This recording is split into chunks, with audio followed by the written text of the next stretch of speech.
Moi, ce qui m'a fasciné dès le départ, c'est de voir des pièces inertes qui peuvent se mettre à avoir un mouvement toutes seules. Enfin, je sais pas, sans aucune énergie électrique ou, ou je ne sais quoi. Non, simplement du métal, quoi. C'est quand même incroyable. Donc oui, on donne vie à quelque chose, bien sûr.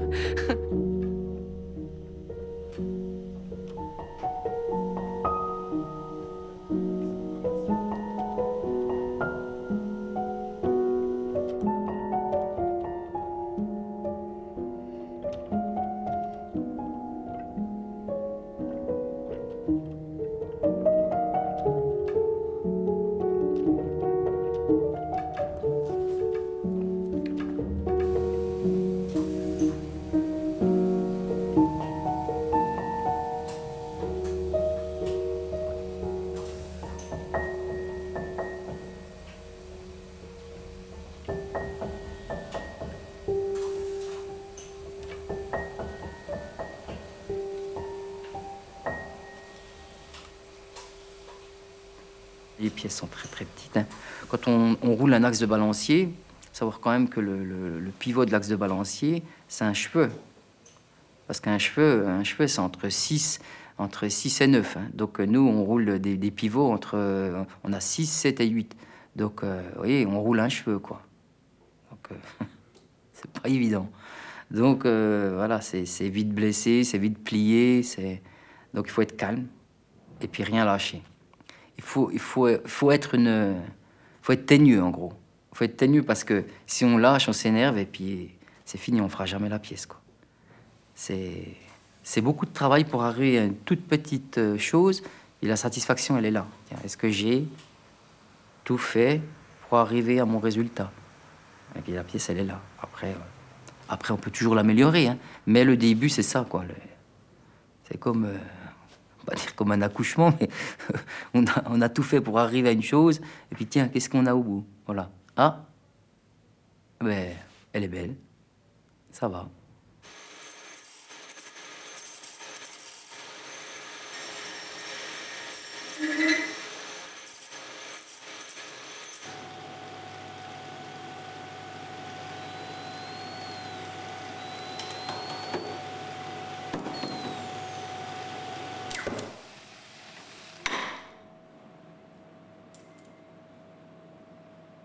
Des fois, on se rate, mais ça, je m'en souviens pas.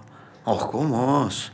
On est un peu anxieux un moment, puis on recommence. Et puis après, ça passe, mais je me souviens pas. Ah si, là, ouais, quand même.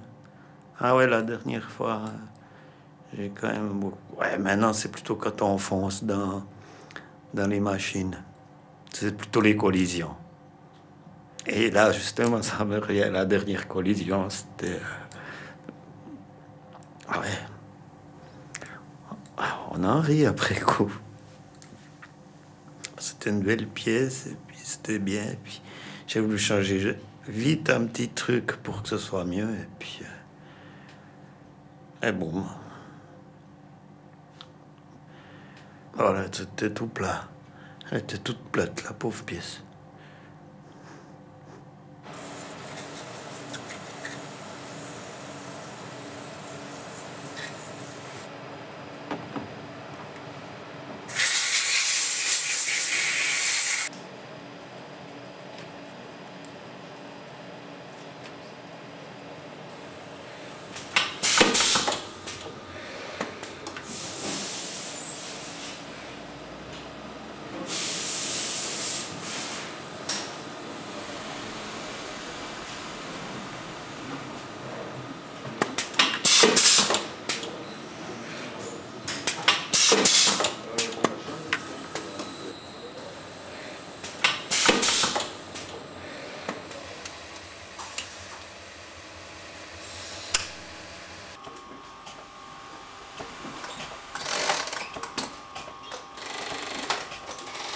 J'ai monté le mouvement à quartz que c'était, mais c'est quand même plus joli une montre qu'on peut remonter, qu'on peut regarder comme un bijou. Hein? Et puis qu'on sait qu'on a participé. C'est surtout ça. Quand je vois des modèles, je me dis, eh ben, tiens, ce rouage-là, c'est peut-être moi qui l'ai fait. Hein? Les petits trous, le pignon, n'importe, c'est peut-être moi qui l'ai fait tout d'un coup.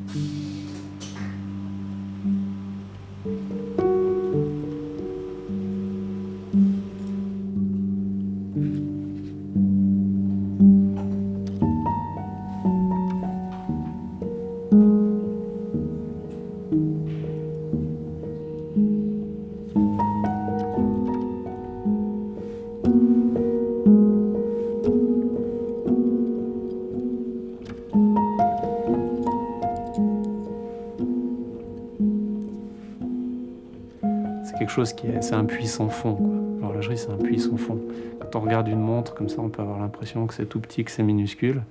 Mais quand on prend le temps d'y pénétrer un petit peu, avec un petit peu l'habitude, à force, au binoculaire ou avec une loupe dans l'œil, on a l'impression que c'est une immense cathédrale, on peut se promener dedans, quoi. Et c'est plein de recoins, il y a plein de...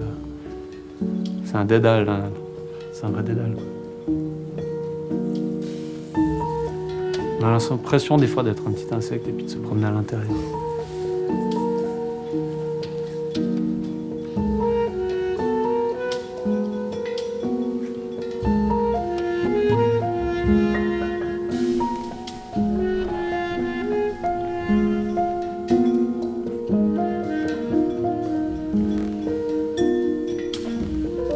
Je parle avec mes pièces. Dans ma tête, je leur parle. Je me dispute avec. Vraiment, quand on arrive dans des limites, les limites, bien sûr, c'est pas la pièce qui nous la fournit, c'est nous. C'est notre savoir, c'est nos doigts, c'est notre humeur, c'est notre état d'âme. Quand on arrive vraiment dans des zones comme ça, où une pièce qui est rebelle, qui est retors, voilà, moi je les prends un peu comme les gens, je leur parle, je leur dis mais ça va pas aller, de toute façon. Si ça va pas aujourd'hui, demain ça ira. Alors autant te laisser faire. Hein.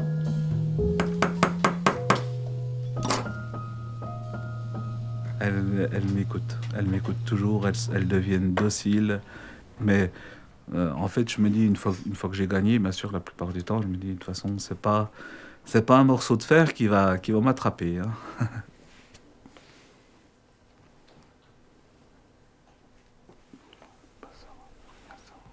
Il faut vraiment la maîtrise de ses doigts, de son corps, de son esprit, de son attitude pour pouvoir travailler du tout petit. Ça conditionne aussi notre vision des choses.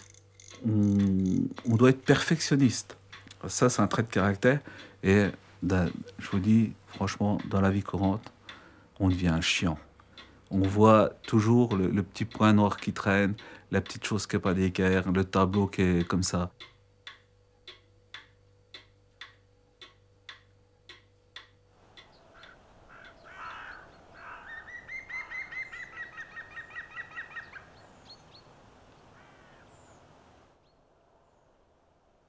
Ma femme me dit souvent que je suis un pinailleur.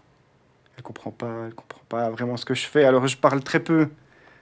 Quand je suis embêté à la maison, elle me dit qu'est-ce qu'il y a, puis je commence, puis elle me dit bah arrête, je comprends rien de toute façon à ce que tu me racontes. Donc c'est vrai que c'est pas très concret comme problème. Hein.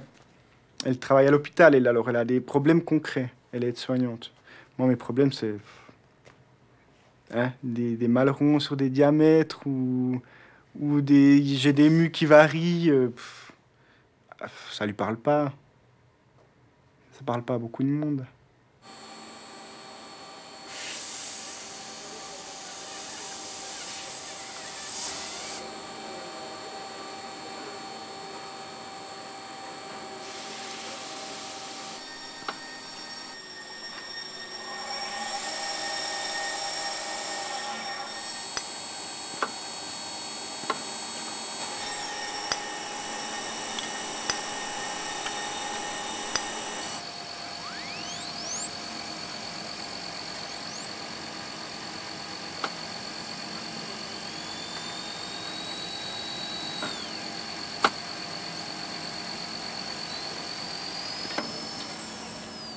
Moi, avec les doigts, je sens de quel côté sont les pivots de 6 centièmes.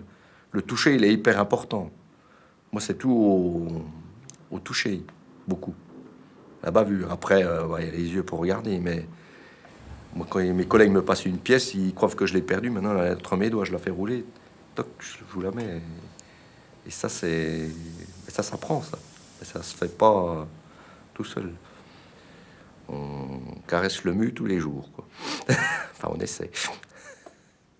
Mais un mu, c'est quoi? C'est 1 millimètre divisé par 1000, quoi, finalement.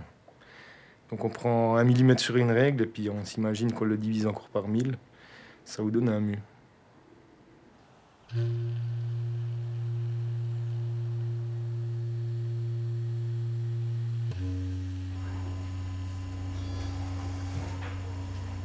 Vos outils, vous les faites vous-même, vos programmes, vous les faites vous-même de la façon dont vous voulez sortir la pièce, pour au final avoir un truc dans la main et puis dire ouais, voilà, j'ai réussi à faire ça. Et quand ça devient compliqué, les gens ils vous disent ouais, je suis sûr que t'es pas capable de la sortir et tout. Et puis à la fin, vous les posez sur le bureau du patron, et puis elles sont là, les pièces.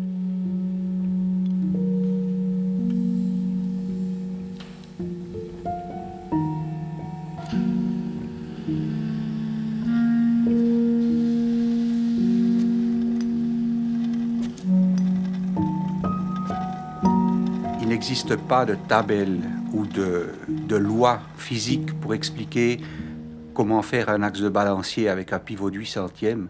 Il n'y a pas un bouquin qui va vous l'expliquer. Il n'y a aucune école qui pourra vous expliquer comment faire. Ça reste la propriété de chacun, en somme. Maintenant, il y a des 3D qui font des simulations géniales et tout.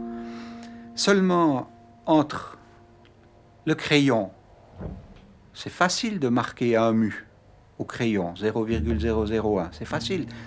Mais avec un burin de le faire, c'est autre chose.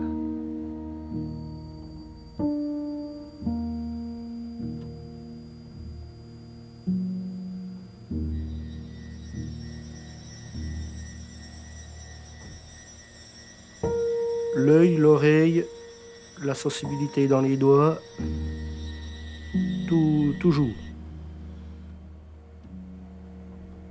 Après, bon, c'est ce qui permet aussi, après, quand on programme sur la machine, sur l'ordinateur, c'est ce qui permet aussi de dire, là, il faut aller comme ça, parce qu'on sait comme ça réagit manuellement. Donc là, évidemment, vous avez bien compris que c'est pas la machine qui fait quoi que ce soit, quoi.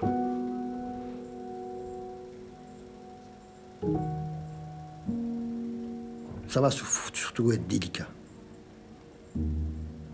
Délicat, ouais. Au début, c'était pas évident. Au tout début, pouf, oh, il manque le bout. Alors on recommence, quoi. Ouais.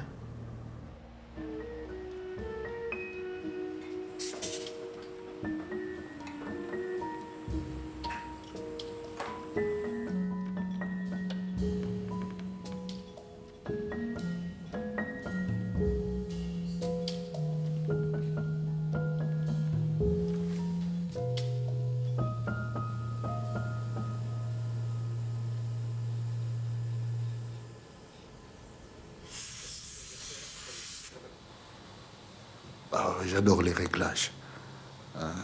Quand on me laisse faire un réglage, j'aime bien parce que c'est tout un monde. Hein.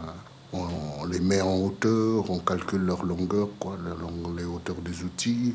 On joue aussi avec les rayons de certaines fraises. Et puis tout ça, c'est une passion, quoi, ce métier. C'est une passion.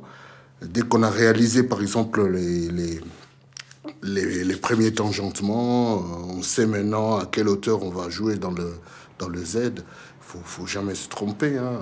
On se trompe d'un dixième, on a foutu en l'air les outils. Hein. Donc il faut vraiment faire les choses dans la tranquillité, dans le calme, pour que tout le résultat soit nickel, quoi. Bon, c'est le métier, hein. On le choisit. Hein. Dès qu'on l'a choisi, ben, que ce soit un peu plus grand ou encore plus petit que ça, le système est le même. Hein. Il faut toujours rester dans la tolérance. Hein. J'ai resté dans les exigences de ce qu'on demande. Parce qu'après, la pièce, elle est montée quelque part. Là où elle est montée, si on n'était pas dans ces dimensions-là, elle ne pourra pas se monter. Donc là où elle va se faire monter, ben, c'est déjà prévu, justement, ces tolérances sont prévues pour que la pièce y aille et que le système fonctionne quoi, sans problème.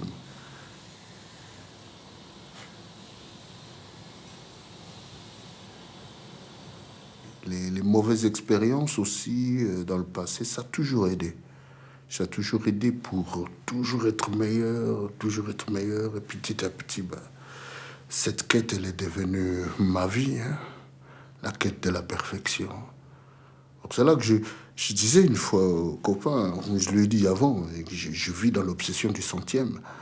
Dans l'obsession du centième, c'est que dans ma tête, ouais, je dois toujours rester dans la tolérance. Quand il y a quelque chose qu'il faut usiner là, il faut être là, je dois être là. Je ne peux pas être ni en bas ni en haut. Donc, c'est resté comme ça dans ma vie. Hein. C'est resté... C'est ça. C'est devenu aussi mon métier en même temps. Ouais. Alors, ça va, quoi.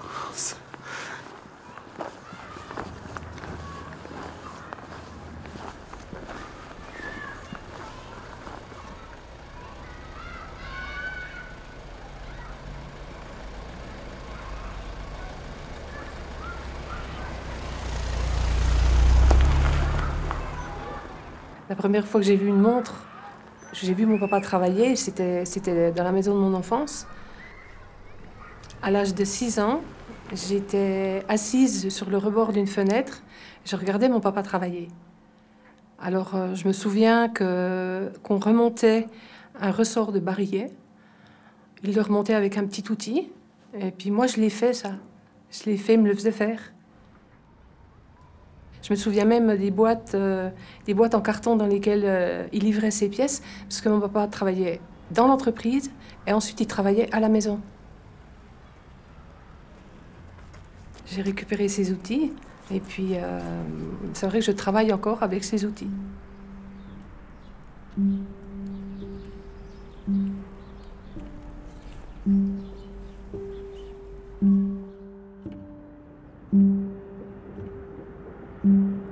On arrivait un samedi ici avec mon père, et c'était magique, quoi. Il y avait une lumière très très pure. Oui, pas un nuage dans le ciel, il faisait 2-3 degrés, enfin il faisait pas chaud, mais c'était pas grave, quoi.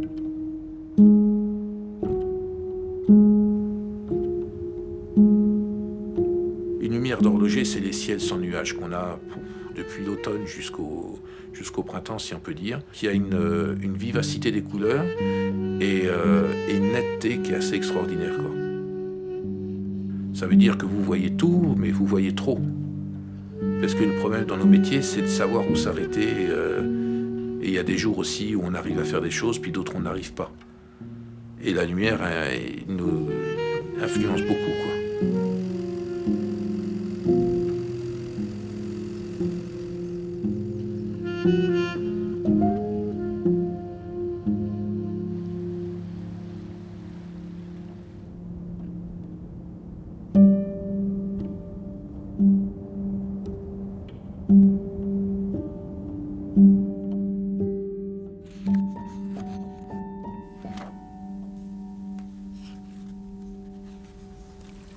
Il y a des choses merveilleuses dans la nature, qui sont même extrêmement difficiles à reproduire. Elles nous amènent des formes, des courbes qui sont naturelles. Les onces des montres, elles ont une courbe naturelle qui est imaginaire au départ, et puis après elle part comme ça, en spirale, et je prends qu'une portion de cette spirale. C'est comme une portion de feuille de nénuphar.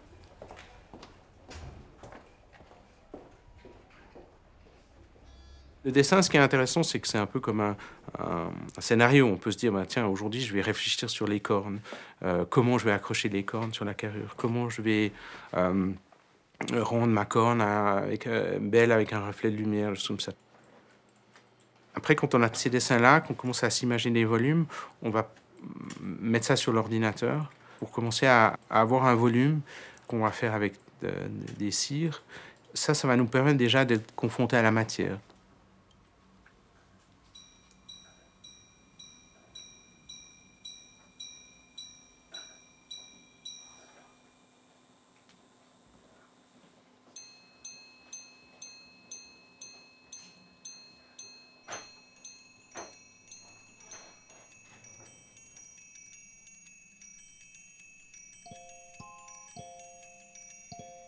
Bravo, elle applaudit. Elle fait la révérence. Il fonctionnait pas, hein? Pas du tout. Voilà, oui, c'est ici, il n'est pas visible. Magnifique, hein? J'ai à peu près 500 ans d'histoire de l'horlogerie qui sont passés dans mes mains. Et c'est ce que j'ai remarqué, c'est cette recherche de l'excellence, du beau, de l'esthétique. Hein, on a amené de l'esthétisme même dans la mécanique qui est cachée, hein, depuis la Renaissance à nos jours.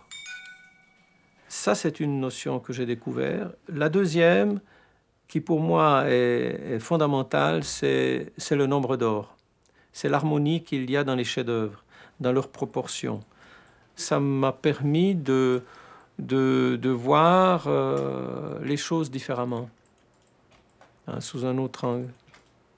Et ça m'a amené à apprendre à regarder. Ce que me rappelait tout le temps mon père, qui sait regarder acquiert l'art.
Quand j'ai commencé, oui, j'en ai pleuré, quoi.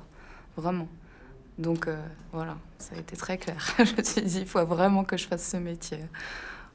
Parce que bon, je pense pas que ça arrive à grand monde d'être aussi ému devant des objets, enfin, par des œuvres d'art, mais c'est le cas. Pour moi, c'est vraiment un vrai métier d'art qui doit perdurer et qui est tout aussi émouvant que pour certains un tableau ou une pièce de théâtre ou je ne sais quoi d'autre. Ouais.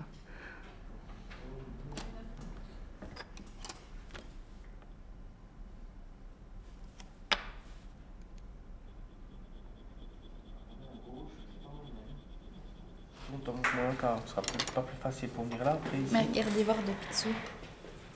C'est ça qui m'embête, je sais pas quoi c'est. Je me dis qu'il faut que je la passe par-dessus la platine. Ah oui, il doit passer à cheval entre deux. Parce que ça, c'est ce qui est interrogé ici, je pense. Les goupilles, c'est ça, hein? Je pense.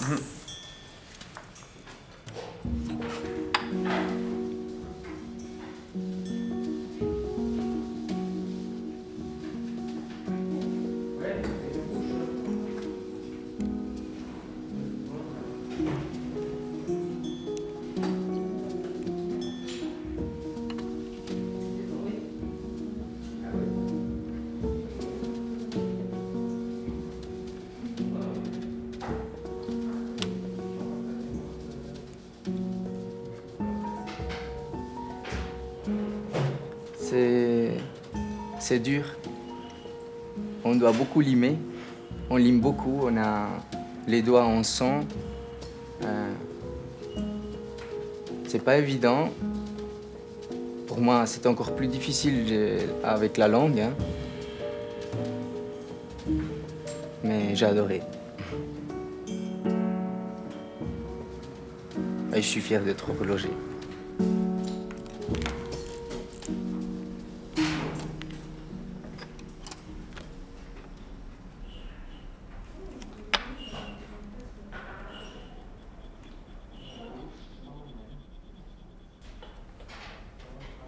C'est quelque chose qui m'a donné beaucoup de fil à retordre à l'époque en apprentissage parce que c'est un des premiers objets que justement que j'ai fait qui me sert tous les jours.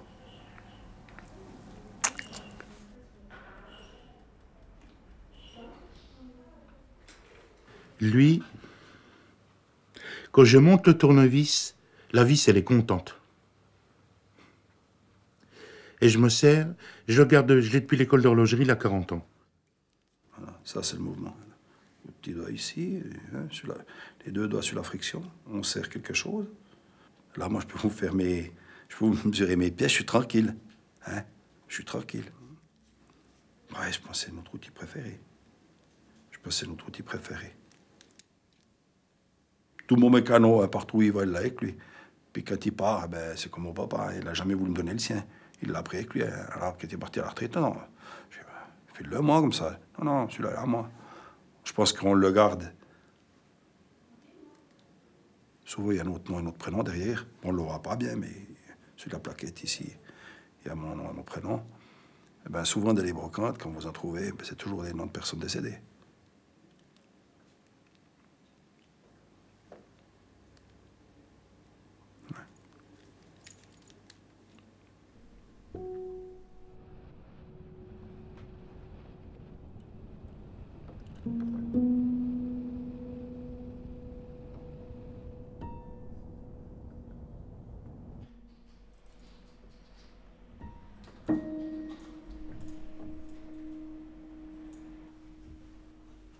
Quand j'ai commencé, finalement, il n'y avait plus d'horlogerie. C'était le désastre. C'était une zone considérée sinistrée. Je me suis mis à mon compte envers et contre tout, à contre-courant, parce que j'ai découvert le patrimoine de l'horlogerie ancienne durant mes études. J'ai découvert des choses extraordinaires. Et puis je me suis dit, non, c'est pas possible, ça peut pas s'arrêter comme ça. En 1860, à Fleurier, il y avait 600 horlogers. Vous imaginez? Et j'ai toujours voulu fabriquer des mécanismes parce que je ne trouvais pas sur le marché des mécanismes qui correspondaient à mes expectatives. C'est pour ça que c'est devenu une fabrication, une manufacture. C'était par rapport au fait qu'on ne trouvait pas chaussure à son pied, un peu. Alors on le fait nous-mêmes. Hein, donc c'est quelque chose d'assez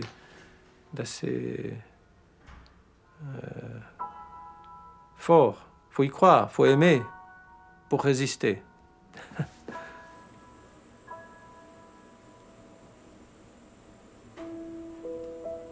La raison fondamentale de créer cette marque, c'est pour qu'il y ait une pérennité.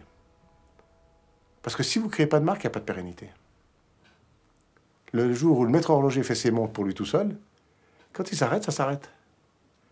Donc nous, la transmission, elle est capitale dans notre métier si on veut considérer qu'on veut rester dans la haute horlogerie.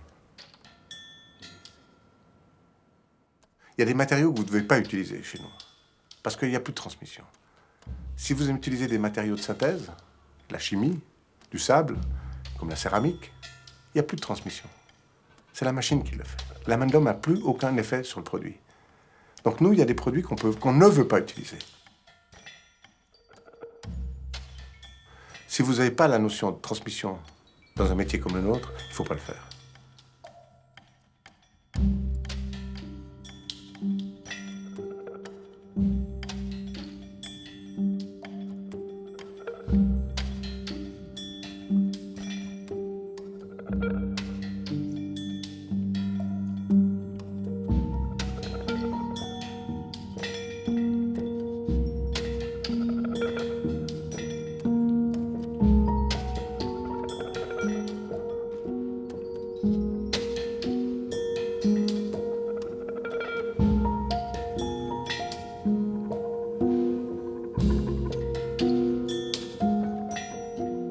collègues, elles vont pas travailler de la même façon que moi, ni avec les mêmes limes. Certaines vont les tailler beaucoup plus pointues, d'autres vont les mettre plus à plat, d'autres vont enlever les grains parce que les grains les gênent et puis elles arrivent mieux à avoir l'angle avec quelque chose de plus lisse. C'est un petit peu c'est un peu prétentieux, mais comme quelqu'un qui a un métier bien à part, bien à lui, comme un peintre où il va faire son truc à lui. Eh ben nous, on ne peut pas standardiser notre métier, c'est pas possible. On est des êtres humains, donc on n'arrivera jamais à faire vraiment quelque chose de parfait, vraiment parfait en fait. Il y aura toujours des petites différences. C'est ça qui est beau aussi, suivant les décorations. Par exemple, au perlage main, il n'y aura jamais une pièce qui sera vraiment identique à l'autre. Il y aura toujours des tout petits décalages d'une pièce à l'autre. C'est la personne en fait. C'est une signature. De toute façon, on laisse une empreinte. Ça, c'est sûr. Vu qu'on va poser sur la montre ce qu'on aime. Donc oui, je pense qu'on laisse tous une empreinte sur la montre. Chacun à sa façon.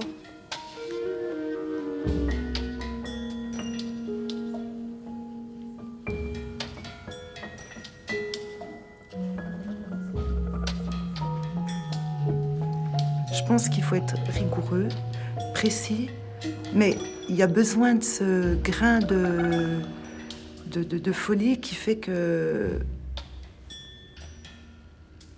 Déjà, pour passer beaucoup de temps sur une pièce, comme certaines pièces, on passe 5 voire 6 heures pour une pièce. Le pont tourbillon, on passe 12 heures dessus. Donc, il faut déjà avoir un petit côté un peu... voilà. Qu'est-ce qui se passe? Je la commence, je la finis dans 12 heures. Il va falloir que tu te concentres, mais tout en restant quand même avec ce petit côté... ouais, je vais y arriver, ça va être beau, ça va être... on n'est pas... ouais, on n'est pas si sage que ça. Et tant mieux. Et tant mieux.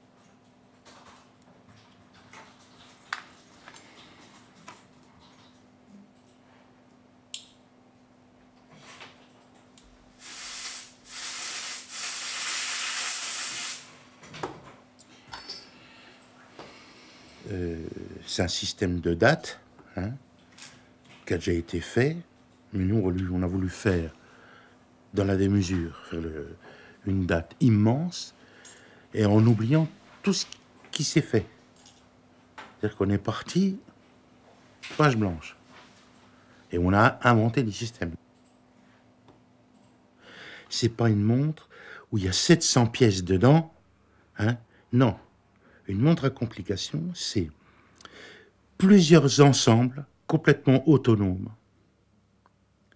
qu'on peut faire fonctionner ensemble d'une manière plus ou moins interactive, qu'on peut enlever, qu'on peut remettre. C'est ça, une vraie montre à complication. C'est pas un champ de bataille, voyez. Il faut toujours penser à la construction, à la déconstruction. Et là, on avance, on a du costaud. Il faut que ça soit solide, une montre. Ça bouge 27 000 fois par jour.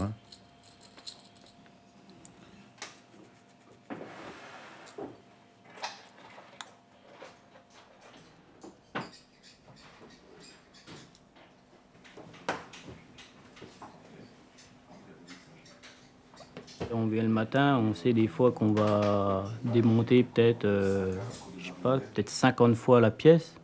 Donc en gros, c'est comme un cercle. Au début, on est autour, puis après, on s'approche de plus en plus du centre du problème.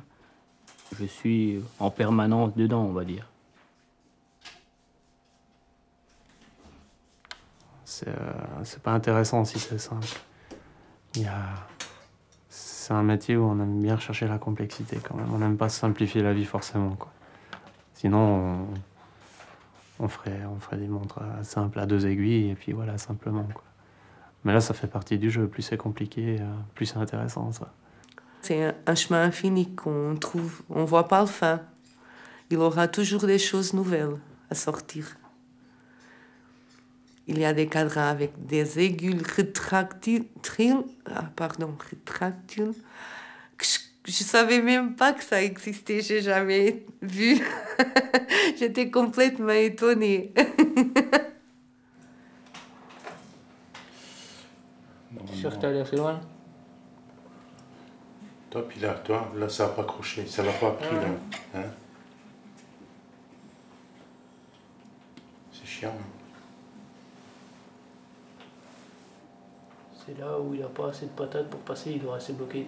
Je sais pas, j'ai pas fait gaffe exactement où il était, le bout là.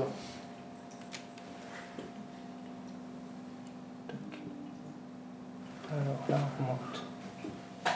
Si je pousse à peine là. Normalement, ça doit partir. Est-ce que t'as pas un défaut sur la descente ou est-ce que ça c'est bien libre? J'ai un peu de jeu, un peu des bas de trou quand même. Hein. Il se tasse les bras. Ouais. Non, mais on sent que c'est libre. Ça, je l'ai relevé parce que ça avait tendance à frotter là, puis j'ai même fait un angle au-dessus, t'as vu là, au-dessus de la came. Hein. Ça avait tendance à frotter dessous. Hein. Il faut qu'on se replante. Là, on compte en centième de millimètre. Là. Parce que j'ai trop de force. Puis le levier, il force trop, puis la came, elle n'arrive pas à descendre. Peut-être regarder au binon. Sans voir le ressort, il n'est pas trop tendu. J'ai tendu un minimum pour que ça vienne juste plaquer en fait. Hein. Je ne sais pas pourquoi ça aurait bougé en fait. Je m'assois. Mais ce qui me gêne, c'est qu'en démontant, remontant, j'ai bugué un truc et je ne sais pas quoi. Mais il n'y a pas beaucoup de différence. Hein. Et des moments, on a des bugs comme ça. Il y a la mire. Alors là, il faut le troisième œil. Ou des fois, tu sais pas pourquoi, tu rentres chez toi, le lendemain matin, dans la voiture. Ding. Mais là depuis hier, c'est ultra fatigant. Quoi. Tu réfléchis, tu ne trouves pas, tu démontes, tu remontes. Souvent, tu es trop pressé, tu es énervé, tu fais des bêtises.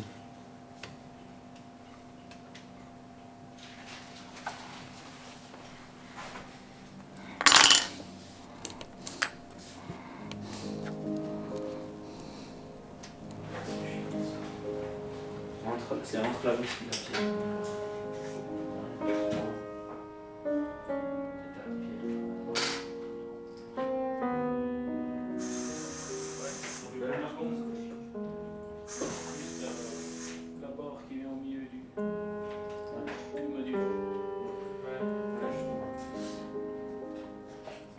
Je crois que le message de l'horlogerie contemporaine est d'aller dans la démesure, qui est une démesure que l'on atteint justement par un dépassement de soi-même, un dépassement de la technique, un dépassement du collaborateur qui veut aller jusqu'au bout de ce qu'il sait faire, qui veut aller jusqu'au bout de son art et le faire partager à tout le monde. Donc je crois que cette démesure est importante dans la mesure où justement elle va amener bien autre chose que la simple mesure du temps et amener à réfléchir à un objet aussi qui devient une œuvre d'art.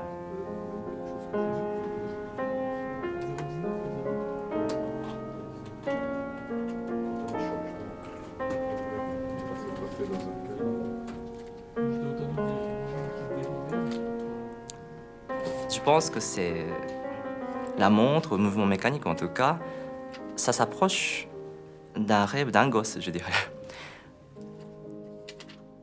C'est un mécanique qui fonctionne, qui fait tic-tac, mais quand on est petit, quand on regarde ce genre de mécanisme, on ne comprend pas comment ça fonctionne. Et puis, petit à petit, on a envie de découvrir pourquoi il fonctionne, comment ça doit fonctionner.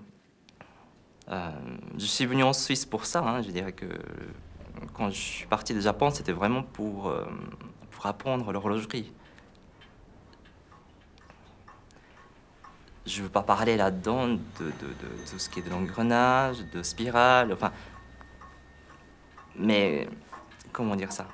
Parce que c'est comme si vous me demandez comment ça fonctionne le soleil. Il y a des explications scientifiques derrière, mais j'essaye pas trop d'aller trop loin, de comprendre ou d'exprimer là-dedans, parce que un petit peu de part de mystère, ça fait pas de mal.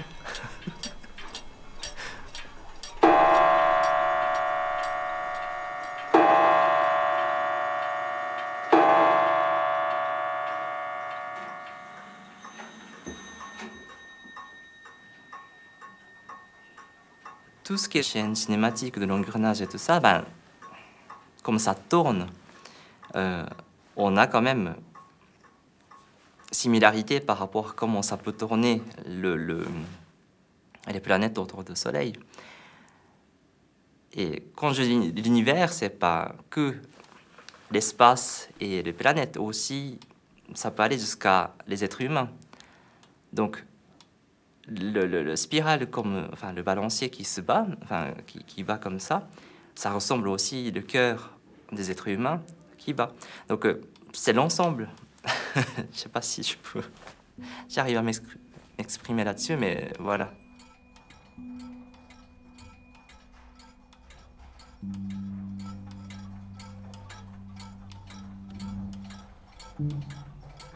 C'est toujours le même principe. On a d'abord une force qui est donnée par un ressort, le barillet. C'est donc cette force qui va être transmise dans un rouage, qui va se diviser et qui va s'échapper, diviser, pour qu'évidemment une seconde soit une seconde, par ce qu'on appelle le balancier en fait. C'est lui qui règle, c'est avec ça justement qu'on règle cette division de la force, pour qu'une seconde soit une seconde, une minute, et que ce soit le plus précis possible.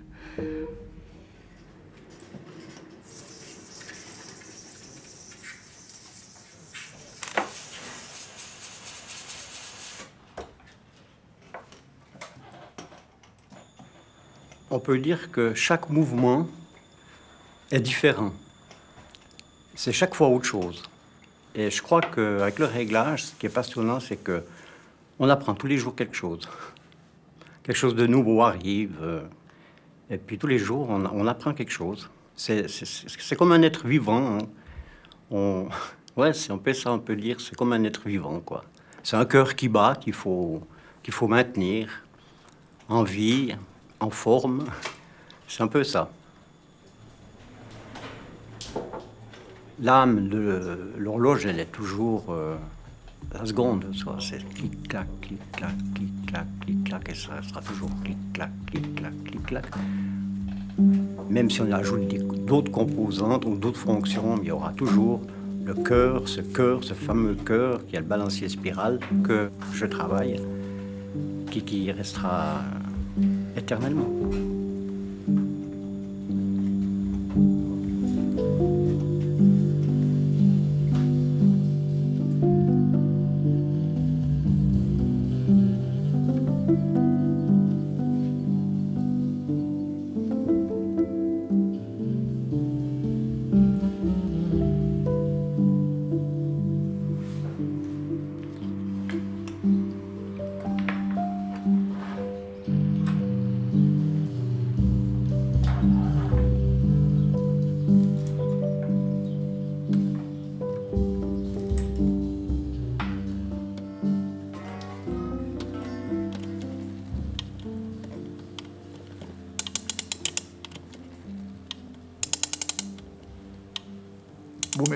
Beau métier, ouais. À refaire, je le referai.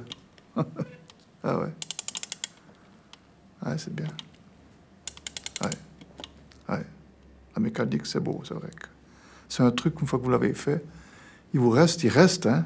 Chaque fois qu'on sort une pièce, on se dit, moi je serai plus là, mais les pièces seront toujours là, hein. On va pas les mettre à la poubelle, hein.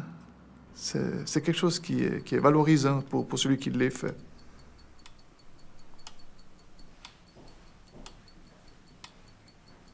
On racontent, et ça je veux bien le croire, qu'il y a des gens qui sont morts la nuit parce que leur horloge s'est arrêtée. Dans le sens qu'ils écoutaient leur horloge leur donnait le rythme, et puis le jour où l'horloge s'arrête, la nuit où l'horloge s'arrête, ils arrêtent de l'entendre, ils s'arrêtent de vivre, quoi. Et ça, moi je suis capable d'y croire à ça, quoi. J'ai un copain qui me disait, mon horloge elle me dérange parce qu'elle bat plus vite que mon cœur. Il avait une pulsation à 50 ou 55, et l'horloge elle le stressait parce qu'elle battait à 60. Donc ça l'agaçait, c'était trop vite, quoi. Et là, je pense qu'il y a vraiment ça, quoi. Donc pour moi, l'horloge, c'est le tic-tac. Pour le tic-tac de la montre, on ne les entend plus maintenant, ça fait beaucoup moins de bruit. Et le tic-tac de l'horloge, c'est vraiment le rythme de la vie, quoi. Un 60e, on a à peu près tous le cœur qui bat à cette vitesse-là. Donc ça montre que c'est vivant, quoi.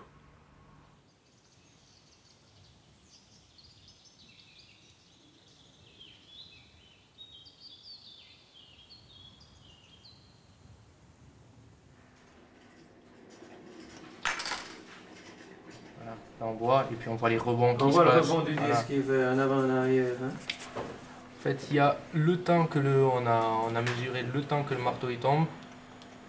Donc la grande bascule là, qui tombe du limaçon, ça met 3 millièmes de seconde. Ouais.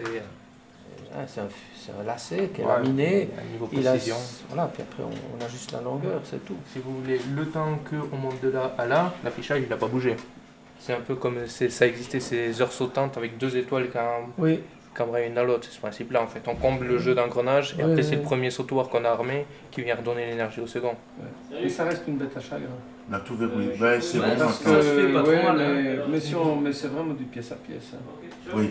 Ouais, là c'est quand on même peut pas. C'est vraiment du pièce à pièce. Mais on voit que dans les 3 millièmes de seconde, on arrive à faire toutes ces fonctions. Oui, mais c'est c'est quand même.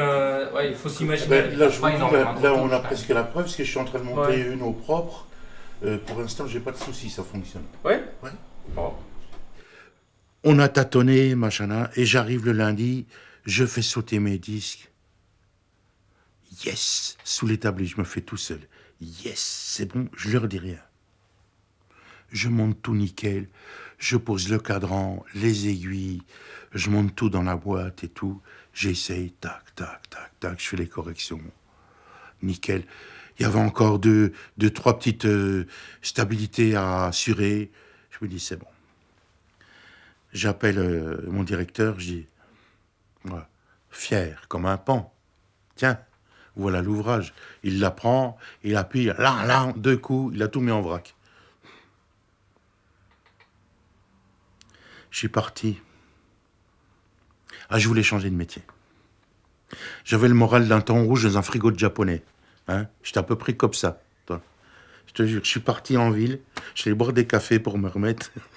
Je voulais changer de métier, ouvrir une baraque à frites. Des grands moments de désespoir. Puis des fois, tu as des grands moments de joie. C'est comme ça, quoi. C'est la vie.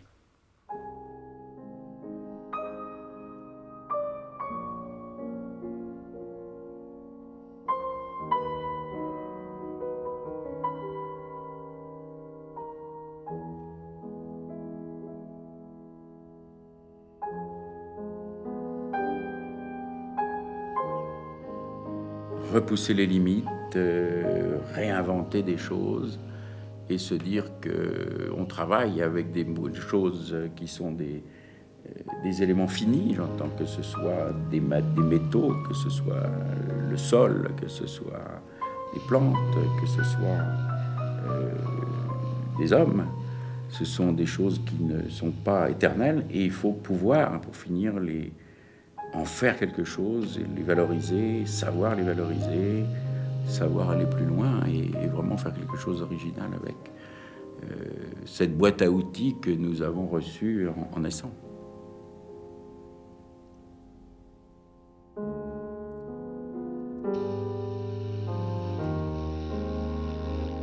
Pour moi, c'est comme celui qui opère. Hein. Je veux faire toujours mieux, toujours mieux. J'ai réussi 2 fois dans ma vie à faire un bulletin avec dans les 5 positions 0,0000 secondes. Ça arrive qu'une fois dans notre vie, pareil. À moi, ça m'est arrivé 2 fois. Puis j'aimerais que ça m'arrive tous les jours, bien sûr.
Thank you.